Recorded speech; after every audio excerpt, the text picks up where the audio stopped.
하나님을 잘 믿는 사람이다. 그렇게 자식으로부터 우리 부모님은 하나님을 너무너무나 잘 믿는 분들이야. 이런 프라우드, 자부심을 갖게 하는 그 신앙인들이 정말 믿음 생활 잘한다. 저는 그렇게 생각하고 있습니다. 왜냐하면요, 여러분들의 신앙의 표현으로 말미암아 그 전도의 대상이 여러분들의 자녀가 되지 않으면요, 여러분들이 세상에 나가서 누구를 전도의 대상으로 삼을 수 있겠습니까?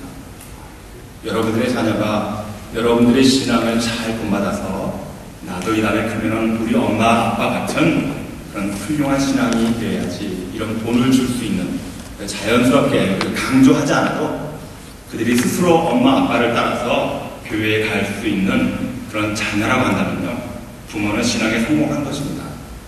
바로 그런 모습으로 저와 여러분들이 하나님 앞에 끝까지 충성하시면서 신실하게 헌신하시는 복된 여러분들이 되시기를 바랍니다.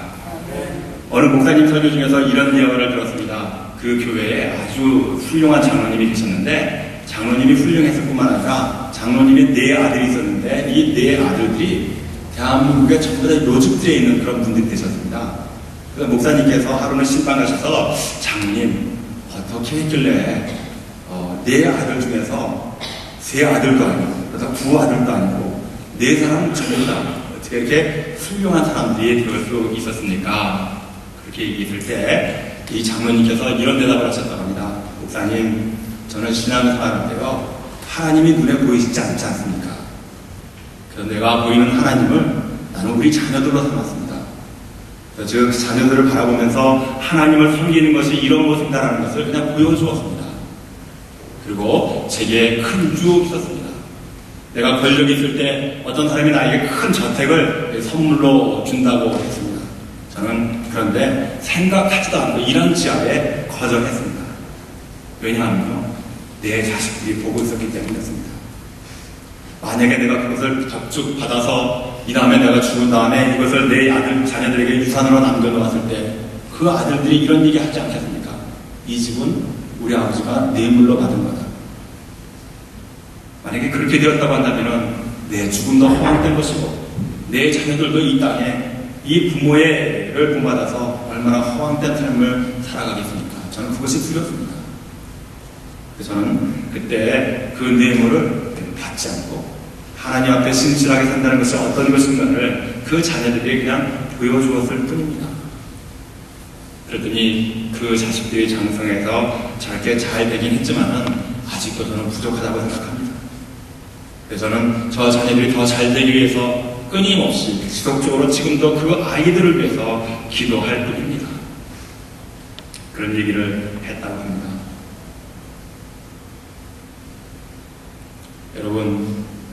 여러분들이 자녀들을 바라봤을 때 여러분들의 신앙생활은 어떻습니까? 여러분들의 자녀들이 여러분들의 신앙생활에 대해서 자부심을 느끼면서 다른 이들에게, 그래 우리 부모님들처럼 신앙생활해라, 저것이 신앙생활하는 참 모습이다, 이렇게 얘기할 수 있는 자녀들로 되어가고 있습니까? 저와 여러분들이 이 한 사람 교회 안에서 신앙생활할 때 그것을 우리가 목표로 삼고 꾸준히 열심히 최선을 다해서 하나님 섬기시는 복된 여러분들이 되시기를 주 이름으로 축원합니다. 오늘 성경 말씀은 요시야 왕 때의 이야기입니다. 우리가 잘 아는 히스기야라고 하는 왕이 유다를 다스렸을 때 그 히스기야가 죽을 병에 걸리지 않았습니까? 하나님 앞에 간절하게 기도합니다. 하나님 살려주세요. 그랬더니 하나님께서 그 기도를 응답해 주셔서 15년을 더 살게 하셨습니다. 그리고 3년 뒤에 이 히스기야가 아들을 하나 얻습니다. 그것이 므낫세였죠. 늦둥이 이 므낫세를 보는 바람에 이 아버지의 신앙이 흔들리기 시작했습니다. 아들이 주는 즐거움에 험박 빠져버렸어요. 하나님을 멀리하다 보니까 이 히스기야 마음 가운데 하나님의 두려움이 사라졌습니다. 반대로 이방의 강대국들이 유다를 호시탐탐 넘보고 있을 때 그 강대국들이 너무나 두려워서 이 히스기야의 마음이 하나님께 향하는 것이 아니라 그 강대의 열광 가운데 마음을 빼앗기기 시작했어요. 그들에게 아부합니다. 그들에게 도와달라고 그러고 그들에게 뇌물도 갖다 드립니다. 이런 모습을 그 아들 므낫세가 다 봅니다. 히스기야가 죽습니다. 므낫세가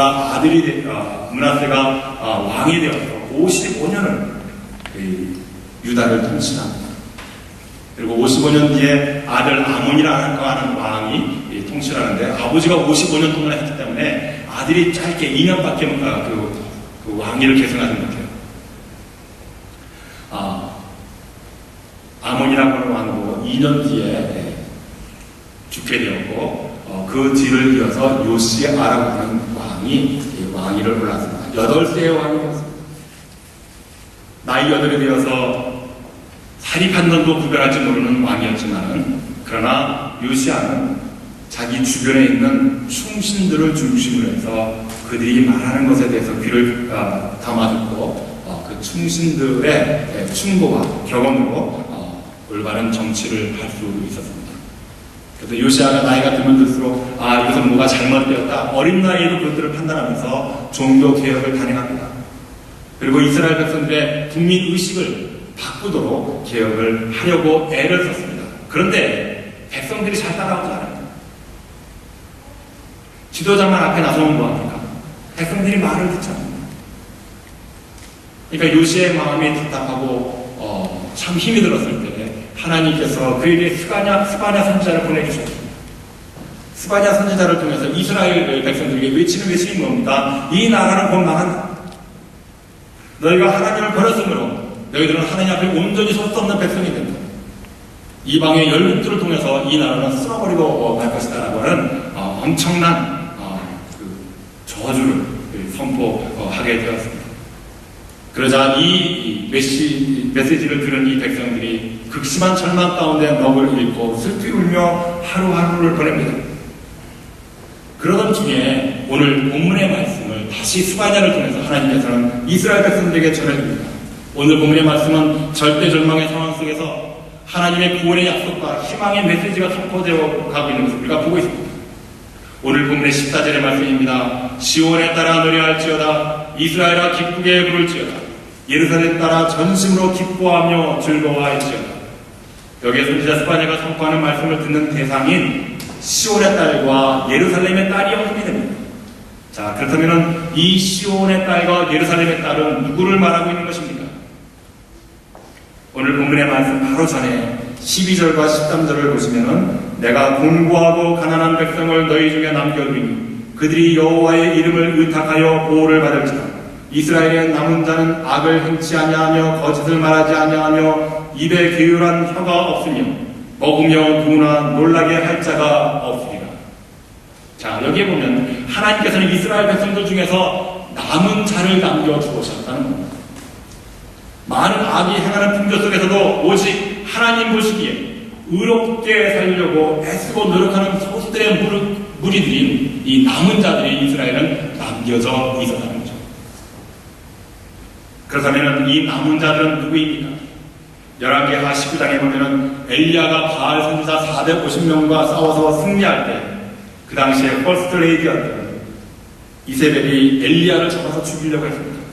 그러자 엘리야가 도망치다가 너무나 탈진해서 하는 말이 하나님 나를 죽여주세요. 그러자 하나님께서 엘리야에게 말씀하십니다. 너만 남겨둔 것이 아니고 내가 아직도 바알에게 무릎을 꿇지 아니한 7,000명을 이스라엘 백성들 가운데 남겨두었다는 겁니다. 바로 그 사람들이 남은 자들입니다. 그 시대에 엘리야는 자기만은 의로운 사람인 줄 알았습니다. 그렇게 착각했습니다.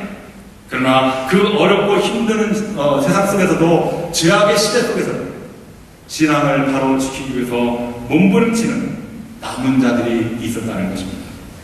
하나님의 역사는 바로 이 남은 자들을 통해서 이어져 가는 것입니다. 우리 한사람교회 역사를 보십시오. 작년에 제가 왔을 때는 자리가 텅 비었습니다. 3초 안에 몇 사람이 왔는지 다 헤아릴 수 있었어요. 근데 지금은 3초가 좀 더 넘어가죠. 아마 3배로 부응하지 않았나 제가 그렇게 생각을 합니다. 그렇죠? 왜 그렇습니까? 제가 이 교회에 와보니까 엘리야처럼 실망했습니다. 하나님, 왜 잘 나가는 나를 여기에 보내주셔서 이 적은 사람들하고 다시 생고생을 해야 됩니까? 나 이제 싫습니다. 목회하기 싫습니다. 솔직한 제 고백이었습니다. 그런데 한 주 지나고 두 주 지나고 보니까 남은 자들이 있었다는 겁니다. 교회가 허물어져도, 교회가 쓰러져도 이 교회를 하나님의 교회이기 때문에 다시 한번 새롭게 세우려고 했던 그 남은 분들이 계셨다는 것이죠. 저는 거기에 희망을, 소망을 두고 최선을 다해서 달려갔습니다. 그렇지, 이것이 하나님의 뜻이겠지. 이 남은 자들을 통해서 이 거룩한 성전 버리시지 아니하시고 다시 새롭게 세워줄 그날을 우리들이 봐야 되겠지.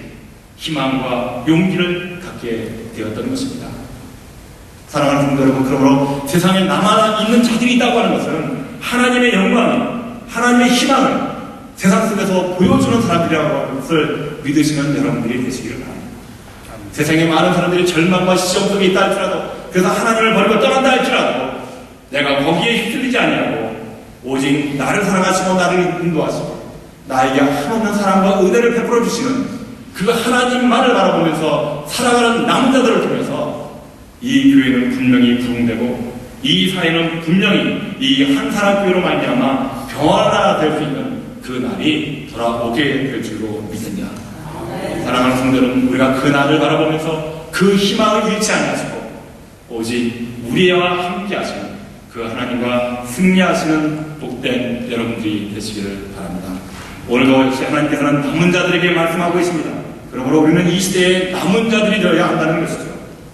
아무리 힘들고 어려운 상황일지라도 포기하지 않고 좌절하지 않고 나와 함께 하시는 전능자 하나님 한 분만을 믿고 의지할 수 있다고 한다면 우리에게는 또 다른 위로와 평안과 새로운 힘과 용기를 주실 줄로 믿습니다.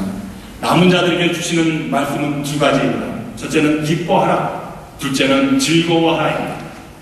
그것도 전심으로 즐거워하며 기뻐하라는 것이죠. 그러므로 누가 뭐래도 성도는 어떠한 상황에 있든지 기쁨을 잃지 않는 사람들입니다.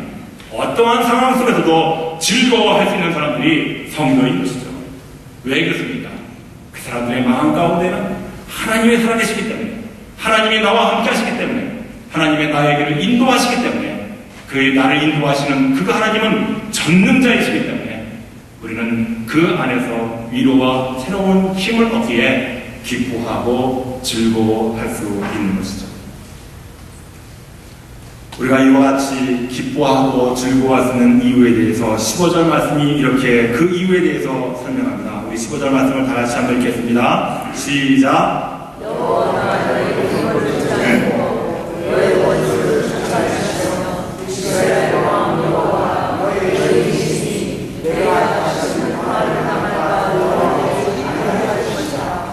이 말씀 가운데서도 여호와가 어디에 있다고 우리에게 전해줍니까?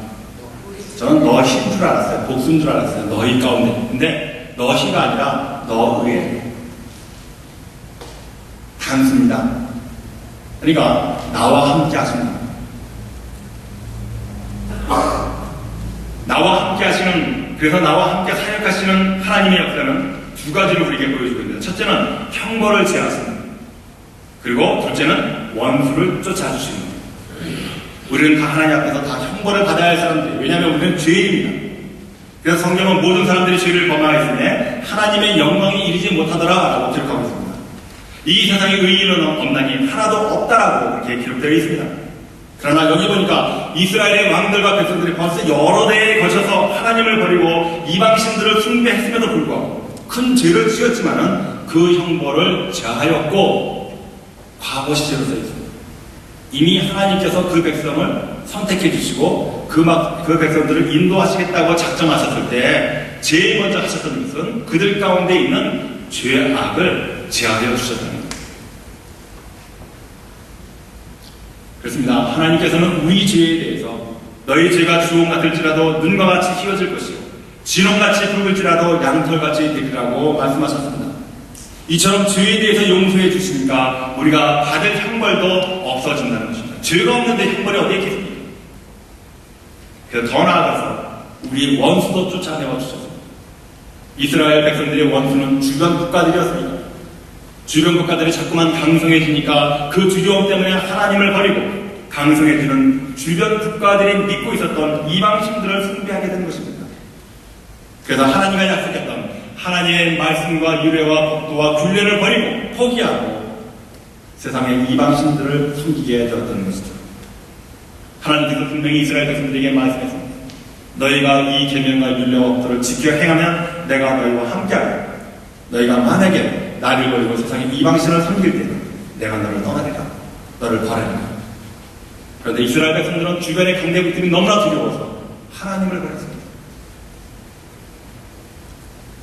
하나님을 버린 결과가 이방 나라의 억압 속에서 고통을 받게 된 것입니다. 그런데 하나님께서 이 고통 속에서 해방시키기 위하여 이 원수들을 물리치고 쫓아내시겠다는 것입니다. 우리 주변에도 원수들이 많이 있습니다. 사탄이 우리의 원수입니다. 세상도 때로는 우리의 원수일 수도 있습니다. 나를 괴롭히는 질병도 원수일 수도 있습니다. 사업의 부진도 파산도 원수일 수 있겠죠. 그러나 오늘 하나님께서는 그 모든 원수들을 쫓아버리시겠다고 말씀하고 계십니다. 그래서 기뻐하고 즐거워하라고 말씀하시는 것이죠. 그래서 우리는 기뻐하고 즐거워해야 합니다. 하나님이 우리의 죄의 형벌을 다 제하여 주셨기 때문입니다. 하나님이 우리 안에 계시면서 원수를 쫓아주셨기 때문입니다. 그러므로 사랑하는 성도 여러분, 다시는 사탄 마귀가 가져다 주는 죄의식과 자책감으로 기죽지 않기를 바랍니다. 세상의 모든 것을 다 잃었다 할지라도 하나님 한 분만이 나와 함께 하신다고 하면 그것을 나의 삶의 가치로 여기면서 이 땅에 살면서 하나님과 동행하는 삶이라고 한다면 그 안에 하나님의 영광이 언젠가는 반드시 드러나게 될 줄로 믿습니다. 우리가 우리의 잘못과 허물을 다 고백하고 용서를 구하면 하나님께서는 우리를 깨끗게 하시고 크신 은혜와 사랑으로 함께 하실 줄 믿습니다. 이와 같은 하나님의 자녀된 기쁨과 즐거움이 여러분에게 충만하시기를 축원합니다. 하나님께서는 이스라엘 백성들에 대한 삶에 대해서 한 가지 더 바라시는 것이 있습니다. 하나님의 바람입니다. 그것이 16절에서 이렇게 증가합니다. 우리 다 같이 함께 한 목소리를 읽겠습니다. 시작.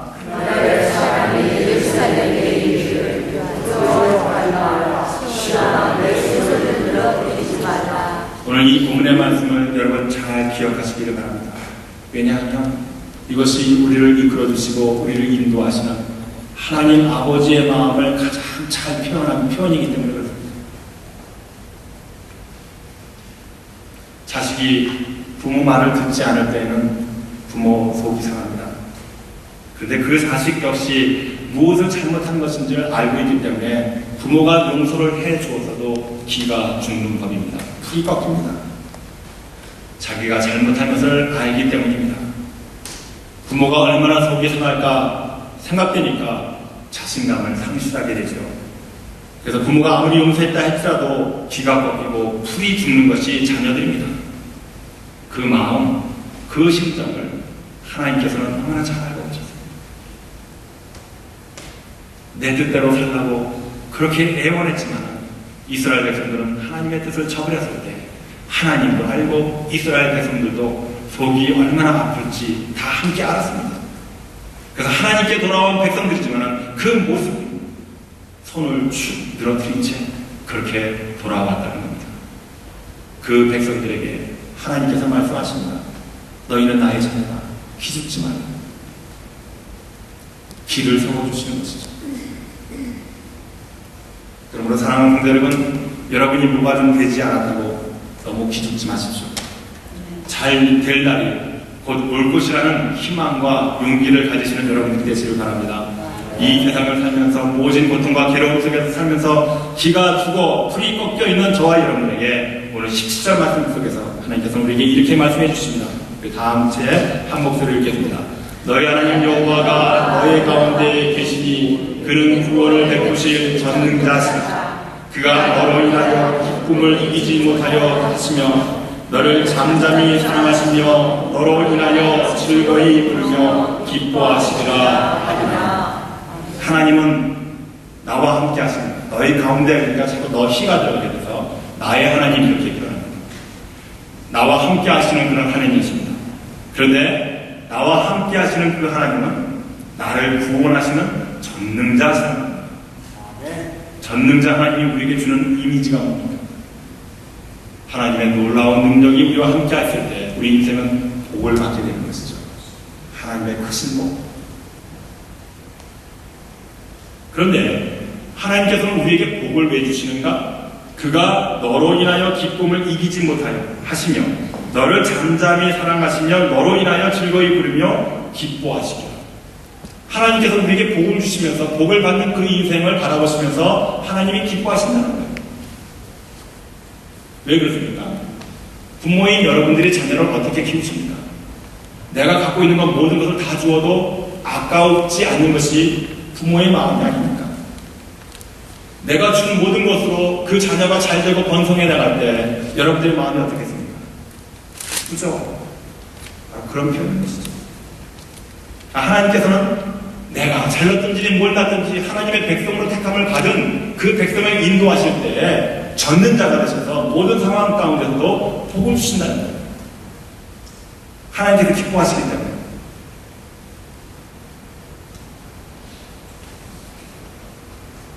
이러한 하나님께서 우리를 바라보시면서 기뻐하실 때 그러면은 우리는 도대체 이 세상을 어떤 모습으로 살아가야 되겠습니까? 오늘 말씀의 결론입니다. 여러분, 하나님께서 나의 전능자가 되셔서 나와 함께 하실 때 우리는 어떤 모습으로 이 세상을 살아야 할까요? 그 해답은 이스라엘 백성들이 이전에 어떻게 살았는지를 보면 알 수가 있습니다.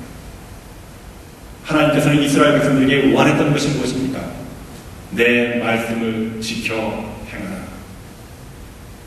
그러나 이스라엘 백성들은 하나님의 말씀을 지켜 행하지 못했습니다. 그래서 벌을 받는 겁니다.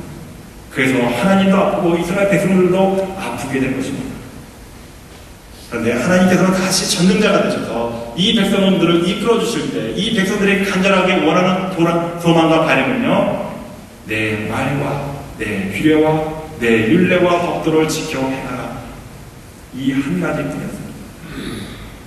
그러므로 저와 여러분들이 나와 함께 하시는 하나님이 전능자가 되시기 위함이라고 하면 여러분들이 무엇보다도 어떤 모습으로 우리가 이 세상을 살아가야 할지 해답이 나오지 않습니다. 하나님의 말씀에 순종하며 사시는 여러분 되시기를 바랍니다. 우리의 삶이 하나님의 말씀에 순종하는 삶을 사는 것은 내 뜻대로, 내 생각대로, 내 마음대로 사는 것이 아니라 하나님의 말씀을 따르는 삶이겠죠. 내 기분대로 사는 사람은 결국은 사탄을 따르게 되고 하나님과 원수가 됩니다. 사탄은 절대로 하나님을 이길 수가 없습니다.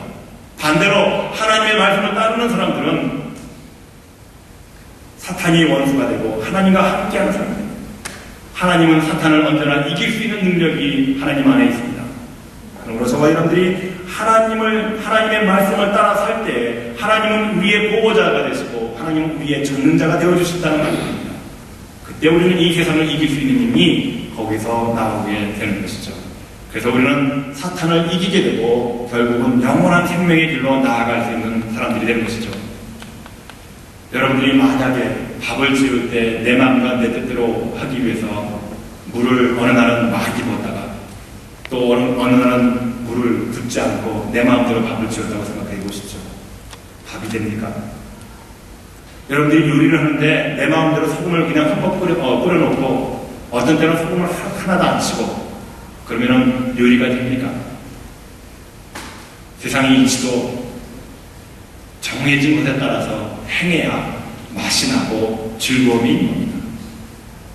그런데 저와 여러분들이 하나님의 말씀에 대해서 내 뜻대로 생각하고 내 뜻대로 해석하고 내 마음대로 행동한다고 한다면 여러분의 삶에 무슨 기쁨과 즐거움이 있겠습니까? 그러므로 우리가 버려야 될 것은 지금 이 시간에 내 생각과 내 뜻을 다 내려놓아야 한다는 것이죠. 저와 여러분들에게 회복되어야 될 것은 무엇보다도 다시 하나님의 말씀 안에 굳게 사는 것입니다. 우리는 하나님 앞에 자랑할 만한 것이 뭔가 필요합니다. 그렇죠? 그래야 하나님도 자랑스러워하지 않겠습니까? 여러분들의 신앙생활에 뭔가 하나님 앞에 자랑스러울 뭔가를 내놓아야 되는데 그 자랑스러워해야 할 그 뭔가가 하나님의 말씀에 순종하시는 여러분들의 삶이어야 한다는 것입니다. 어느 교회에 칼국수 장사하는 집사님이 있었습니다. 어느 날 목사님 설교 시간에 중국산 밀가루에는 방부제가 많아서 이 밀가루를 먹으면 인체에 독이 된다.